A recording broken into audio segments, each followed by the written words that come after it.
நீங்கள் பார்த்துக் கொண்டிருப்பது உங்கள் விஜய்.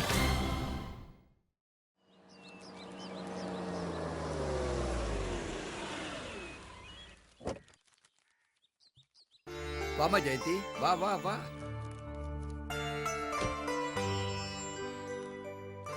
என்னம்மா, மருமக வந்த உடனே இந்த அம்மா வீடு மறந்து போச்சா உனக்கு? இந்த பக்கம் வரதே இல்ல. என்ன பேசுற கற்பகனி? உட்காரு ஜெயந்தி. புதுசா வீட்டுக்கு வந்த மருமக மாமியார நல்லபடியா கவனிச்சிட்டு இருக்கா. அதனால அவங்க குடும்பம் சந்தோஷமா இருக்கு. அதான் காரணம். அந்த சந்தோஷம் எவ்வளவு நாள் நீடிக்கும்னு தெரியலப்பா. என்னம்மா, உன் பேச்சில் ஒரு விரக்தி தெரியுது.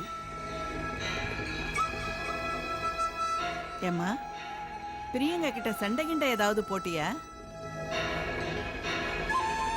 சேச்சே, அந்த பொண்ணு அந்த மாதிரி சண்டை போடக்கூடியவளே இல்லை. அப்படியே சண்டை போட்டாலும் அதுக்கு நியாயமான காரணம் ஒண்ணு இருக்கும். சண்டை கிண்டெல்லாம் ஒண்ணும் இல்லப்பா. எல்லாரும் அமைதியா தான் இருக்காங்க. எனக்கு தான் மைண்ட்ல ஒரு சின்ன டென்ஷன்.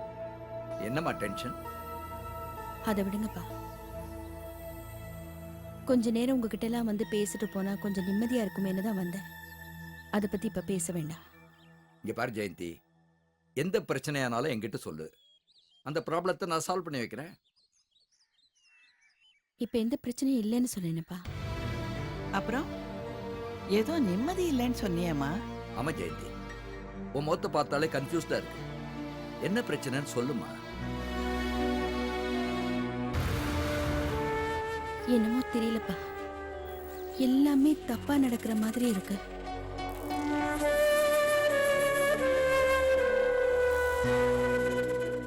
யாருக்கோ ஏதோ ஆபத்து வரும்னு தோணுதுப்பா. அதெல்லாம் ஒன்னும் ஆகாதுரா கண்ணா. அதெல்லாம் உன்னுடைய வீண் பிரமை. இத பாருடாமா, நீ ரொம்ப டல்லா தெரியுற. ஏண்டாமா, ஏதாவது சாப்பிட்டியா? ஏதோ கொஞ்சம் சாப்பிட்டேம்மா. என்னது கொஞ்சம் சாப்பிட்டியா? வா, உனக்கு சாப்பாடு வைக்கிறேன். எழுந்துருமா, எழுந்துரு. ஓ ஜெயந்தி, போய் சாப்பிடுமா. எழுந்துருமா.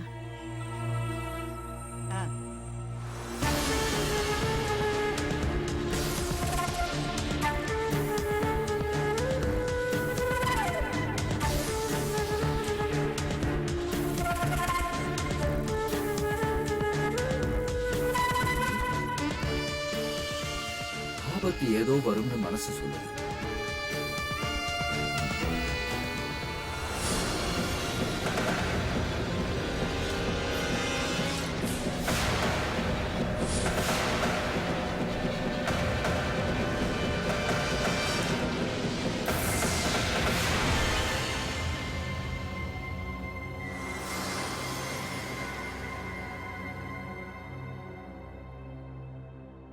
ஆண்டனி ஜெயந்தி கிட்ட பேசிருக்காங்கிறது கன்ஃபார்ம் கார்த்திக். இல்லாட்டி இத்தனை நாளா எங்க அப்பாவை பத்தி பேசாத என் மாமியார் திடீர்னு ஸ்டேட்ஸ்ல இருக்கிற உங்க அப்பாவோட போன் நம்பர் கூட கேட்பாங்களா? அப்போ ஜெயந்தி ஆண்டனி கிட்ட இருந்து விஷயத்தெல்லாம் தெரிஞ்சுக்கிட்டு அருண் கிட்ட சொல்லிருப்பாங்கன்னு நினைக்கிறியா? எனக்கும் அந்த சந்தேகம் இருக்கு. அதனாலதான் நான் அருண் கிட்ட பெங்களூர் போறதுக்கே யோசிக்கிறேன். யோசிக்காத, நீ உடனே கிளம்பி அருண் கிட்ட போ. அவனோட நடவடிக்கைகள் சரியில்லைனா உடனே எனக்கு போன் பண்ணு, நான் அங்கேயே வரேன். நீ அங்க வந்து என்ன பிரயோஜனம்? அவனோட டவுட் தான் இன்னும் அதிகமாகும். பயப்படாத ஜூலி, கை மீறி போனா என்ன பண்ணணும்னு எனக்கு நல்லா தெரியும். யாரை எப்படி சரி கட்டலாங்கிறதுக்கு ஒரு பிளானே நான் வச்சிருக்கேன். சரிப்பா, அது என்ன பிளான்னாவது சொல்லு. முதல்ல நீ உன்னை உயிருக்கு உயிரா நினைக்கிற உன் அன்பான புருஷன் பக்கத்துல போ. அங்க நிலைமை எப்படி இருக்குன்னு தெரிஞ்சுக்க. அதுக்கப்புறம் அஸ்திரத்தை யூஸ் பண்ணலாமா வேண்டாமாங்கிறத நாம முடிவு பண்ணலாம். தைரியமா போ.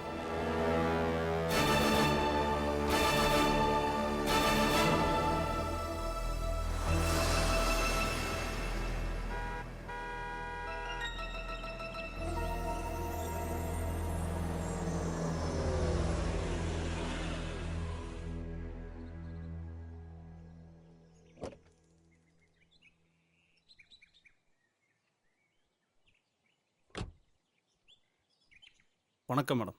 வணக்கம். எங்கே என்ன பார்த்ததும் மைண்ட் பண்ணாமல் போயிடுவீங்கன்னு நினச்சேன்.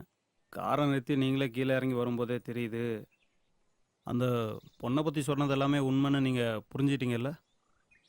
இல்லை ஆண்டனி, பிரியங்கா விஷயத்தில் அப்படி ஒரு தெளிவான முடிவுக்கு என்னால் வர முடியல.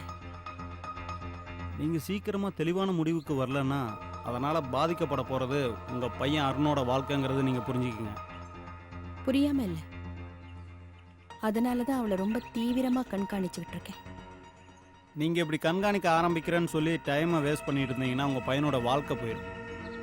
அந்த ஜூலியை பற்றி உங்களுக்கு சரியாக தெரியாது மேடம். அவள் தன் காரியம் நடக்கிறதுக்காக தாலி கட்டின புருஷன்னு கூட பார்க்காம உங்கள் பையனை கொலை கூட செய்வாள்.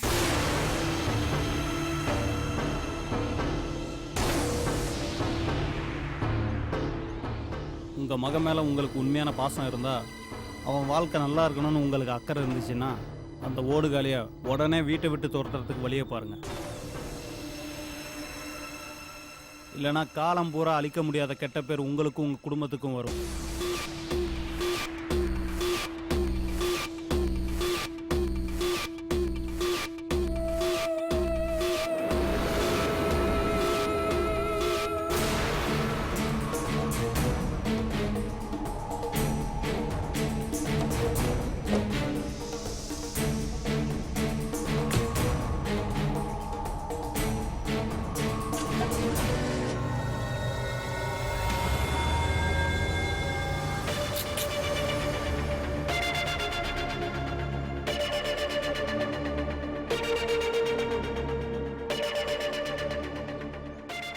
என்ன ஆண்டனி, பயந்துட்டியா?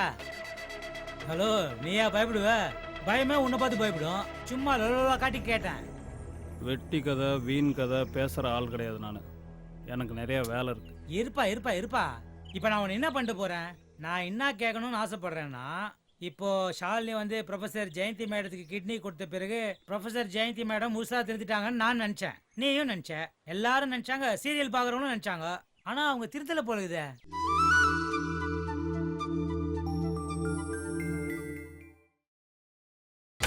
நீங்கள் பார்த்துக் கொண்டிருப்பது உங்கள் விஜய். ஏன் சொல்றேன்னா, திருத்தினா உங்க கூட எல்லாம் பேச மாட்டாங்களா அவங்க? அட என்னப்பா கேட்டுனே போயினே நீ? இரு. என்ன வேணும்? Just one question but 4 options. கேள்வி என்னன்னா, ஜெயந்தி மேடம் உங்ககிட்ட என்ன அசைன்மெண்ட் கொடுத்துறாங்க? ஆப்ஷன் ஏ கையை வெட்டுவது, ஆப்ஷன் பி காலை வெட்டுவது, ஆப்ஷன் சி கைத்தை வெட்டுவது, ஆப்ஷன் டி ஆளே தூக்குவது. ஆப்ஷன் ஈ நான் உனக்கு சொல்லவே இல்லையே. ஈ தான். E for elephant. ஒரு எலிஃபெண்ட்டை தூக்கணும்னு சொன்னாங்க. அதான் தமிழ்நாட்டில் தூக்கலாமா இல்லை கேரளாவில் தூக்கலாமான்னு நான் போய் தான் பிளான் பண்ணேன். யானையே தூக்க சொன்னாங்களா? நீ ஆள் என்னமோ ஹைட்டு வெயிட்டு டக்கரை தான் இருக்கிற. ஆனா ஆனையை தூக்கணும்னா நீ இன்னும் ஜிம்முக்கு போய் உடம்பெல்லாம் பலமா ஏத்தணும். எனக்கு ஒண்ணுதான் புரியல. என்னடா இது, ஒரு ஜுவாலஜி ப்ரொஃபஸரே யானையை தூக்கிட்டு வந்து ஏதோ ஆராய்ச்சி பண்றாருன்னா ஒத்துக்கலாம். கெமிஸ்ட்ரி ப்ரொஃபஸரே யானையை தூக்க சொல்றாங்கன்னா என்னதுக்காக அப்படி சொன்னாங்க? பண்ண மாதிரி ஆளுங்கெல்லாம் வீட்டுக்கு வரும்போது தலையில் பட்டம் கட்டி வரவேற்கிறதுக்கு. கொஞ்சம் இப்படி வரியா? Thanks for the information.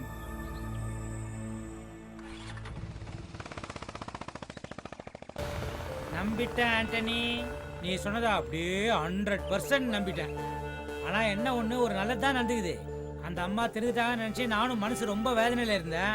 இப்ப மறுபடியும் மனசு மாதிரி கெட்ட விஷயங்களை செய்ய போறாங்கன்னு உடனே எபிசோட்லாம் ரொம்ப இன்ட்ரெஸ்டிங்கா இருக்க போகுது. எனக்கு நிறைய வேலை கிடைக்க போகுது. தேங்க்ஸ். ஆனா ஒரு விஷயம் தான் புரியல. ஆல்ஃபிரட் ஹிச்காக் மாதிரி கிரிமினல் பிரெயினோட யோசிச்சுட்டு இருந்தவங்க இன்னத்துக்கு யானை பூனைன்னு ராமநாராயணன் படங்கள் மாதிரி யோசிக்கிறாங்கன்னு தெரியலையே. எதுக்கும் ஒரு காரணம் இருக்கும். ஆனா இந்த மேட்டரை இப்போ ஊர் ஃபுல்லா பரப்பணும். அதுக்கு என்ன பண்ணலாம்? பச்சை போர்டு இருக்கிற கடையில உள்ள போய் 2 கட்டிங் விட்டு சரக்கு உள்ள போனா ஊர்ல இருக்கிற அத்தனை பேருக்கும் மேட்டரை விழாவிலையா வெளிச்சம் போட்டு காட்டிடலாம். என்ஜாய் சத்யசீலா.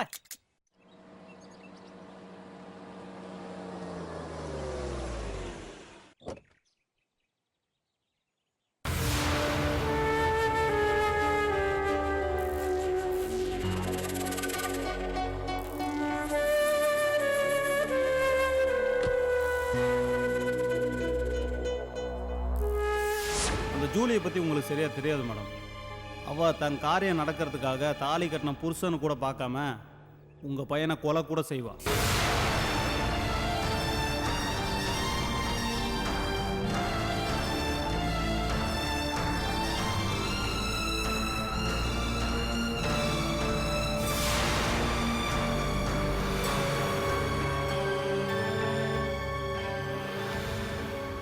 என்னம்மா இது ஆச்சரியமா இருக்கு. காலேஜ்ல இருந்து இவ்வளவு சீக்கிரம் வந்துட்டீங்க? ஒன்றும் இல்லைம்மா, ஒரு சின்ன தலைவலி. ஐயோ, தலைவலியா? இருங்கம்மா, நான் தைலம் தேய்ச்சி விடுறேன். உள்ள வாங்க. வேண்டாம்மா,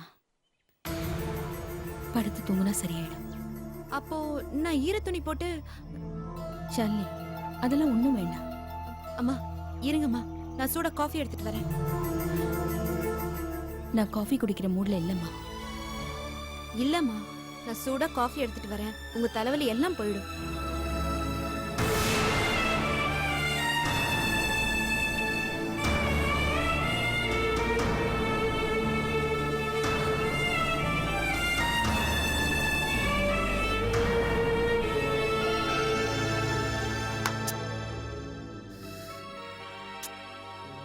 அந்த ப்ரொஃபஸருக்கு அவன் பையன் மேல கொஞ்சம் கூட அக்கறையோ பாசமோ எதுவுமே கிடையாதுடா. அப்படி ஏதாவது இருந்திருந்தா அந்த ஜூலியை பத்தி அவ்வளோ சொன்ன போகும் வீட்டை விட்டு விரட்டி விடாம அந்த குடும்பத்திலே வச்சிருப்பாங்களா? விடு ஆண்டனி, நீ எவ்வளவோ எச்சரிக்கை பண்ணிட்ட, அந்த பொம்பளை தான் கேட்கல. விடு, அந்த குடும்பம் தானே அழியுது, நமக்கு என்ன? டேய், என்னடா புரியாம பேசுற? அந்த அழிவுல சாலினியும் மாட்டிக்குவாள்ல. சாலினி அங்கிருந்து வான்னு கூப்பிட்டாலும் வரமாட்டா. சாலினி அந்த வீட்டுல இல்லைன்னா என்ன வேணா நடக்கட்டும்னு விட்டு போயிட்டே இருக்கலாம்டா. அப்போ ஒண்ணு பண்ணுவோம், அங்கே ஒருத்தி இருக்காளே பத்தினி, அவளை பத்தி அருண்கிட்டே சொல்லுவோம். நானும் யோசிச்சு பார்த்தேன், அதனால ஒரு பிரயோஜனமும் இல்லையே. டேய், அந்த ஜூலியை பத்தி உனக்கு தெரியாதுடா. அவ இன்டர்நேஷனல் ஃப்ராடு. அவ நல்ல டிராமா போட்டு அருண் மனசுல இடம் பிடிச்சி வச்சிருக்கா. இப்ப போய் விஷயத்த அவன்கிட்ட சொன்னோன்னு வையேன், அவன் நம்ம கிட்ட தான் சண்டைக்கு வருவான். அவன் பொண்டாட்டியை பத்தி யார் எது சொன்னாலும் அவன் நம்ப மாட்டான். ஏன் ஆண்டனி, சாலினி கிட்னி கொடுத்ததுனால தானே அந்த ப்ரொஃபசர் மனசு மாறிட்டான்னு எல்லாருமே சொல்றாங்க. ஆனா இதுல எனக்கு டவுட் இருக்கு. என்ன டவுட்டு? பெத்த பையனுடைய வாழ்க்கையிலேயே அக்கறை எடுத்துக்காத இவங்க எப்படி ஷாலினி மேல அன்பு காட்டுவாங்க, பாசம் காட்டுவாங்க? யோசிக்க வேண்டிய விஷயம் தான் பாண்டி. அப்போ அந்த பொம்பளை இன்னும் மாறவே இல்லை.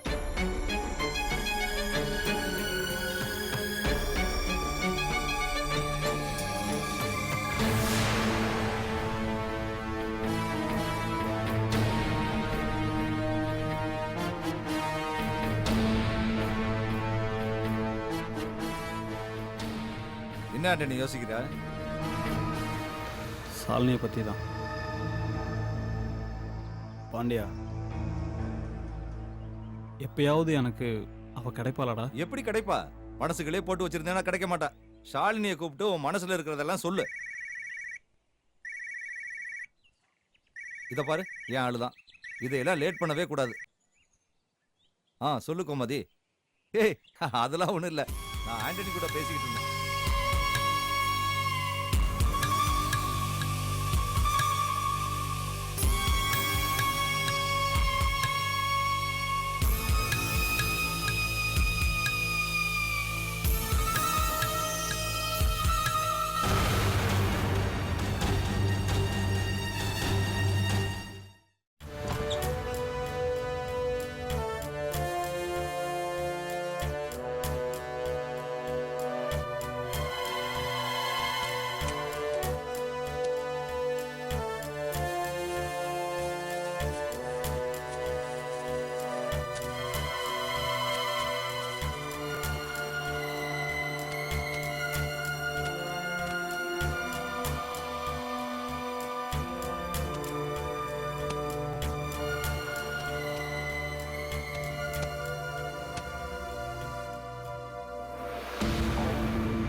நீங்கள் பார்த்துக் கொண்டிருப்பது உங்கள் விஜய்.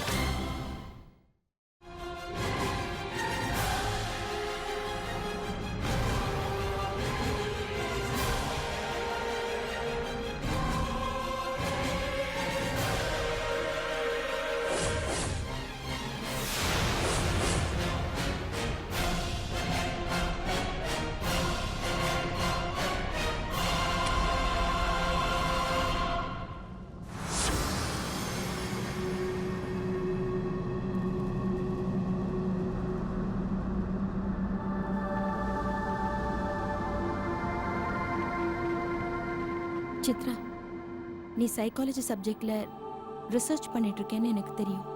அதனால தான் டைரியை உங்ககிட்ட எடுத்துட்டு வந்தேன். ஆமா, இந்த டைரிய யார் எழுதுனது? என்னோட ஸ்டூடெண்ட். ஸ்டூடெண்டா? ஆமா.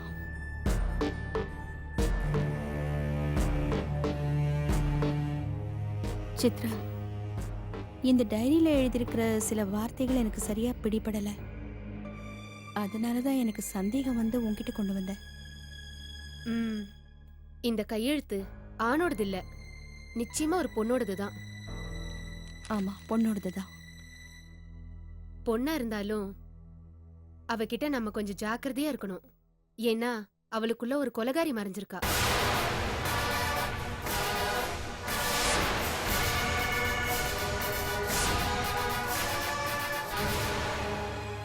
யாரையோ கொல்ல முடிவெடுத்து அது நடக்காம போன வெறுப்பு இந்த கையெழுத்துல இருக்கு.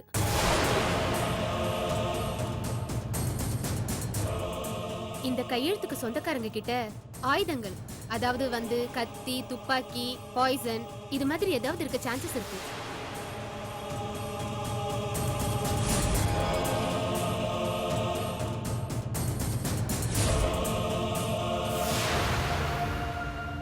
அந்த ஸ்டூடெண்டோட பேரண்ட்ஸ் கிட்ட அந்த பொண்ணை ட்ரீட்மெண்ட்டுக்கு உடனே கூட்டிட்டு போக சொல்லுங்க.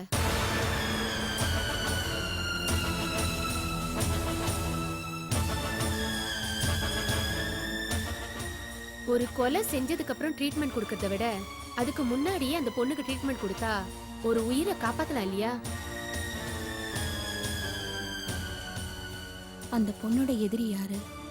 அவ யார கொலை பண்ண போறான்னு எழுதியிருக்காளா? அப்படி ஒன்றும் குறிப்பிடல. ஒருவேளை அந்த பொண்ணோட ஃப்ரெண்ட்ஸா, ரிலேட்டிவ்ஸா, பாய் ஃப்ரெண்ட்ஸா, ஏன் அந்த பொண்ணோட பேரண்ட்ஸா கூட இருக்கலாம்.